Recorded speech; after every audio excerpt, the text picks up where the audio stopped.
অন্তর্বর্তীকালীন সরকারের প্রধান উপদেষ্টা ডক্টর মোহাম্মদ ইউনূসের সঙ্গে বৈঠকে নির্বাচনের বিষয়ে সুনির্দিষ্ট কোনো রোডম্যাপ না পাওয়ায় অসন্তুষ্ট বিএনপি। বুধবার প্রধান উপদেষ্টার সঙ্গে পরে 2 ঘণ্টা বৈঠক শেষে সাংবাদিকদের প্রশ্নের উত্তরে এই মন্তব্য করেন বিএনপি মহাসচিব মির্জা ফখরুল ইসলাম আলমগীর। তিনি বলেন, প্রধান উপদেষ্টা নির্বাচনের সুনির্দিষ্ট রোডম্যাপ জানাননি। তিনি ডিসেম্বর থেকে জুন মাসের মধ্যে নির্বাচনের কথা বলেছেন। আমরা এই কথাটা পরিষ্কার করে বলেছি যে hour cut out time is December. আজকে প্রধান উপদেষ্টার বক্তব্যের পরিপ্রেক্ষিতে আপনাদের দলের অবস্থান কি হবে এমন প্রশ্নের জবাবে বিএনপি মহাসচিব বলেন, আমরা দলের সঙ্গে আলোচনা করব। এছাড়া অন্যান্য মিত্র দলগুলোর সঙ্গে আলোচনা করে আমরা জানাবো।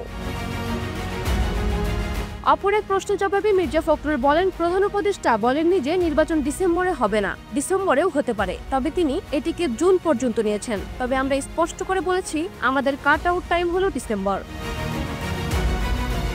বিএনপি মহাসচিব মির্জা ফখরুল ইসলাম আলমগীরের নেতৃত্বে প্রতিনিধি দলে উপস্থিত ছিলেন স্থায়ী কমিটির সদস্য ব্যারিস্টার জমির উদ্দিন সরকার, মির্জা আব্বাস, নজরুল ইসলাম খান, সালাউদ্দিন আহমেদ ও ইকবাল হাসান মাহমুদ টুকু।